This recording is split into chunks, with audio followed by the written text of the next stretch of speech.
Come here, my obedient little warrior. Let me wrap you up and get you nice and warm.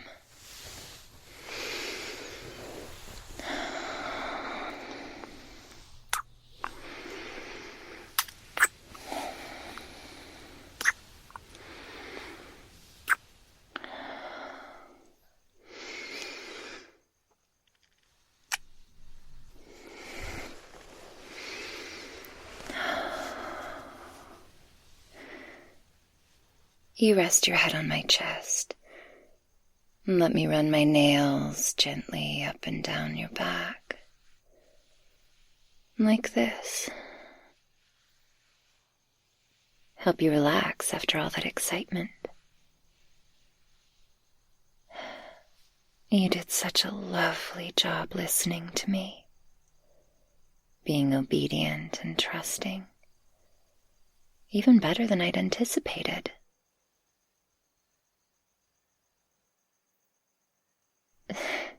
No, I didn't mean that as any sort of implication that you have trouble obeying me. Even if you do. Oh, no, you don't. I am just as spent as you are, little light. Don't you dare poke your fingers. Yes, tickling.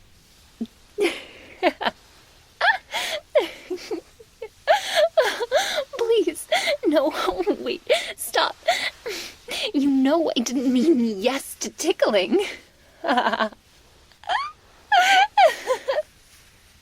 If you don't stop, if you don't stop, I'll bite you.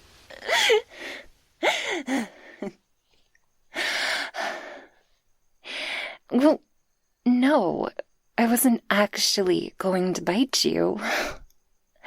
But do you have any idea how impossible it is to think straight, let alone speak clearly, when you're being tickled? Yes! It's a fucking nightmare, and I never tickled you.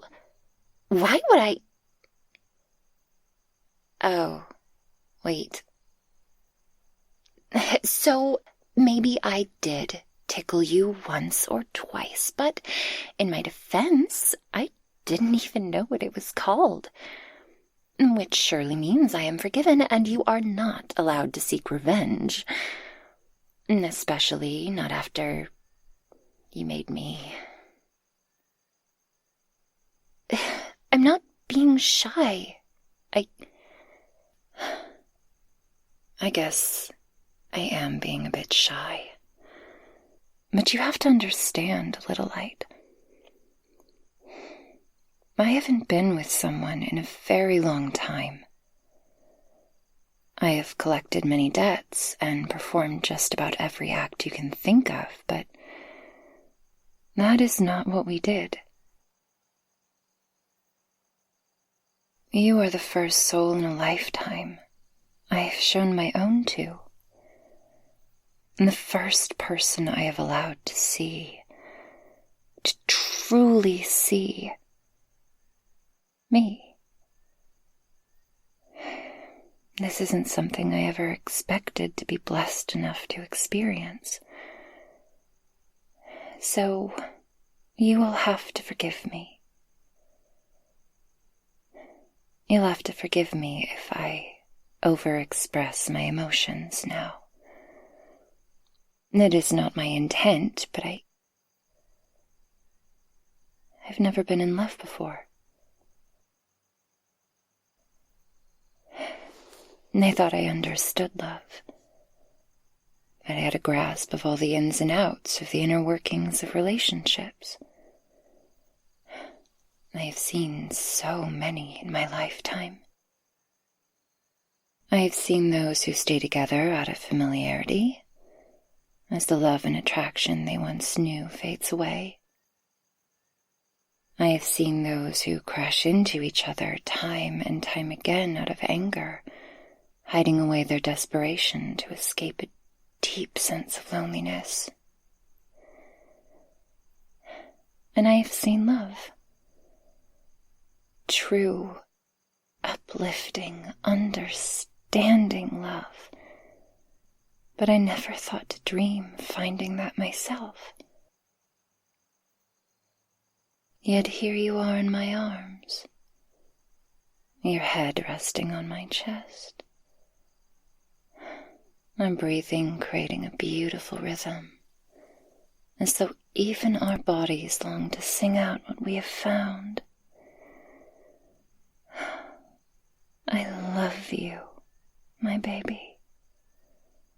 With all that I have within me, I love you.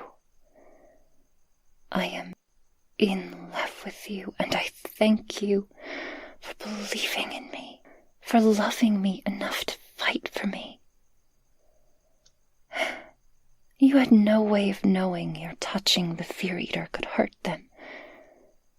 You had no way of knowing any of what would transpire in the tribunal, and yet you threw yourself on our talk day. You did so not knowing if you would survive, but knowing you wanted me to have a chance to live. And I will never be able to repay you for that.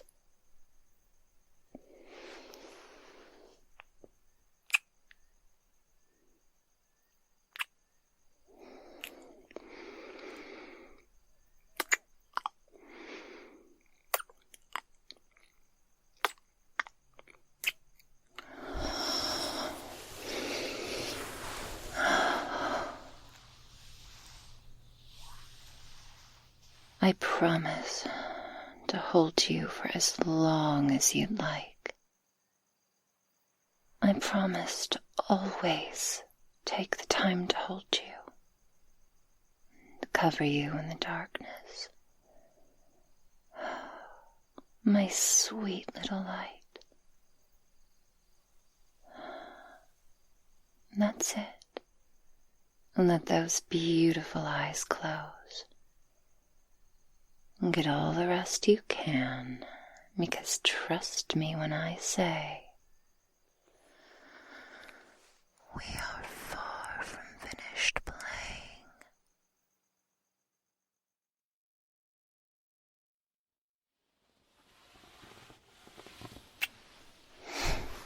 Well, look who's waking up.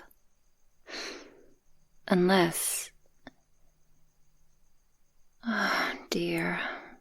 Still exhausted, I see. Did I wear you out again last night, little light? I did warn you that our scenes would only grow more intense as we came to understand one another's bodies. All my fault, huh? I was not the one who continually said, "Make me," after being given perfectly clear instructions. You knew what you were getting into each and every time you chose to taunt and defy me. I had no idea you could be such a brat, but you have clearly proven me wrong. No, I'm not complaining. Quite the opposite, in fact. I've adored these few days together. Getting to really know you, to see you blossom before my eyes. It is a gift I could never hope to repay.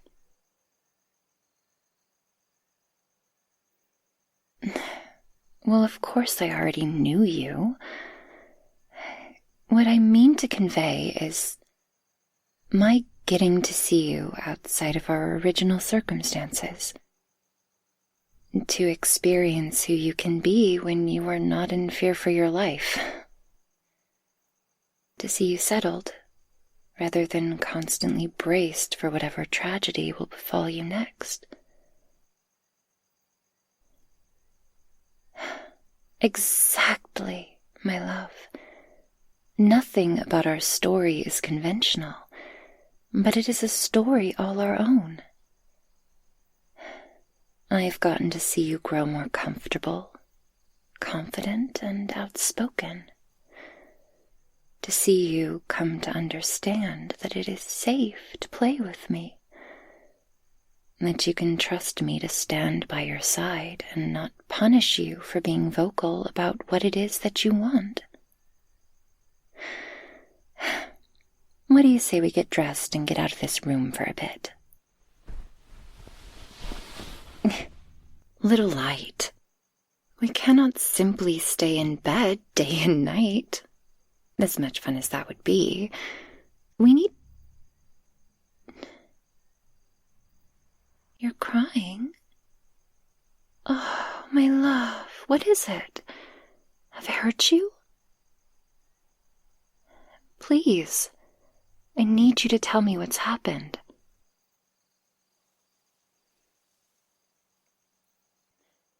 You know how much smoother things go when you use that gorgeous voice of yours. Please?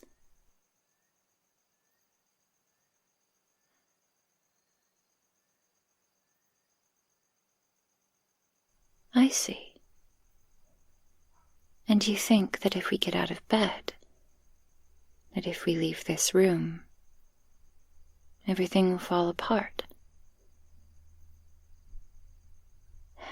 Well, no, I don't know that I fully understand what you mean, but I'm listening.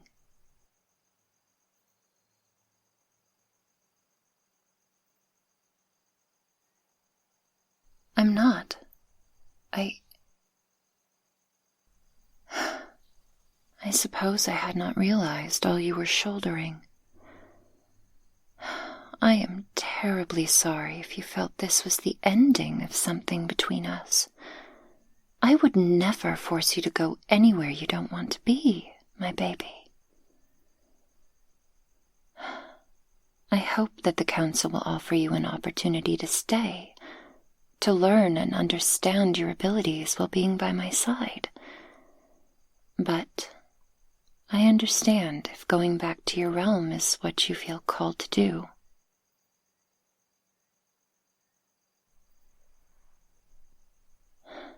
That is not for me to decide, little light.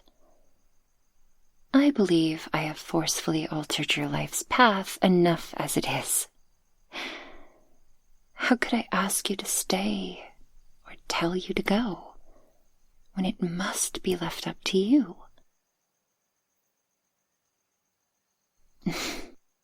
Well, of course I have an opinion on it. I look at you now, safe and warm here in my arms, and I wish this moment would never end, and that I could go on holding you forever. But I understand that simply cannot be. And the world outside of this room waits, as does your life outside of this realm. We cannot hide ourselves away forever. But also, while you were sleeping, Hadria delivered me a message. We've been called to council, and are expected to make an appearance by the end of today. Please don't be cross with me, little light. Of course I was going to tell you. I merely chose not to wake you.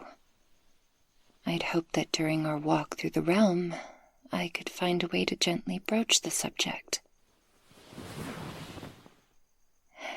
How about this? We get dressed, find you something to eat, and then I take you to my favorite place in all of this realm. I'd wanted to show you more of this place anyway, so why not now? It would give you the time to start to consider what you would like to do next. That's the spirit. I'll go and scrounge you up something to eat while you get dressed. And little light, I love you.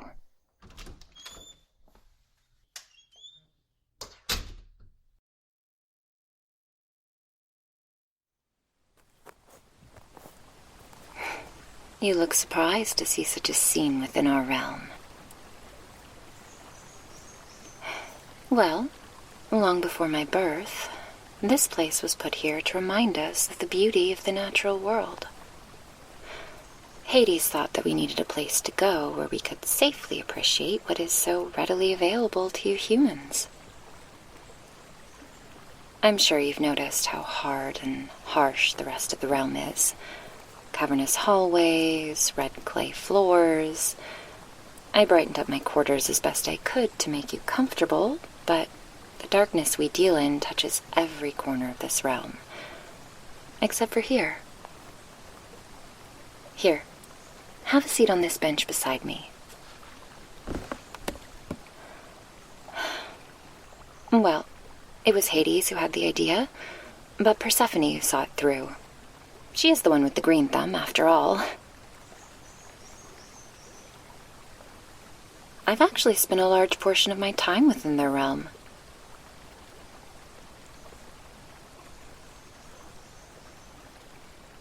Oh, no. Our realms are not one and the same.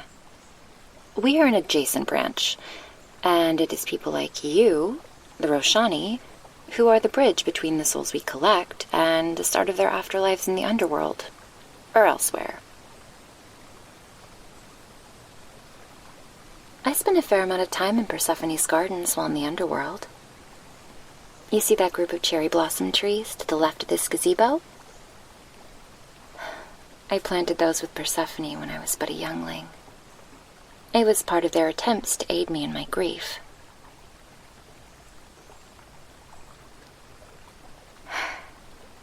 Well,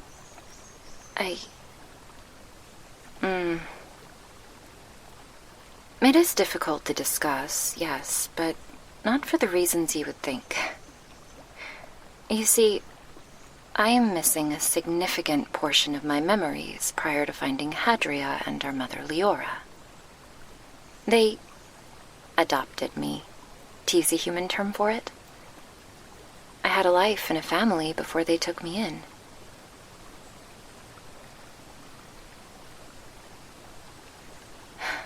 We have tried everything to attempt to recover my memories. At a certain point, I gave up. The methods used to recover memories are about as pleasant as what you witnessed during the atonement. When Leora heard me crying out, she put a stop to the process. She swore to me she would find a way to safely recover my memories, knowing that the pain itself would eventually drive me mad. As much as I wanted to remember my family, my life from before, I knew she was right. I could feel the edges of my sanity being tugged and stretched beyond their limits.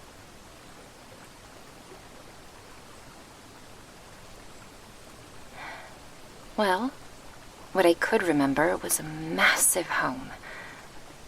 Home isn't the right word for it, actually. It was more akin to a small castle than a large home. A lavish manor is perhaps the best way to describe it.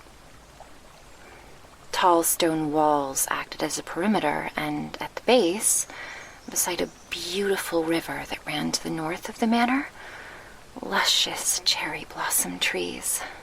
A forest worth, it seemed to my young eyes. And so it was Persephone and Leora who came up with the idea of planting some here. That perhaps spending time in the garden, beside the babbling brook and the many other trees and flowers, the beauty and calm of it all could help me remember who I was. And the closest I have come is remembering a celebration we had within the manor. I was dressed in the finest dress I'd ever seen, almost as though I were a princess of some kind. And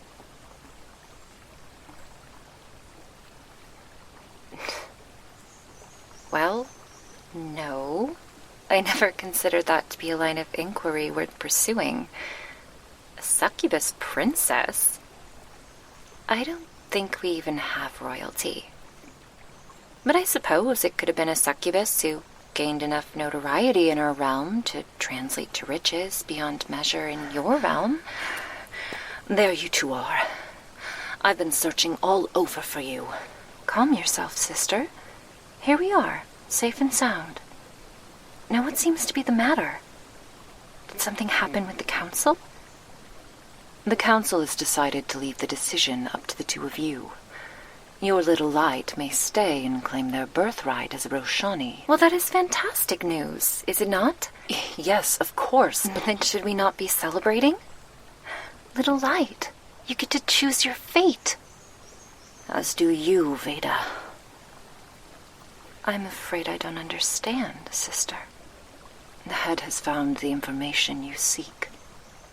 About your past, your upbringing, your family, Veda. But it means you will have to make some decisions. Choices that could take you far from our realm and perhaps from your little light.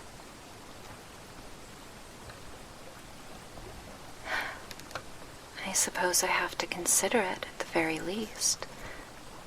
How can I run from this when I ask you, my love, to venture forward on your own path as a Roshani? It would seem we both have choices to make.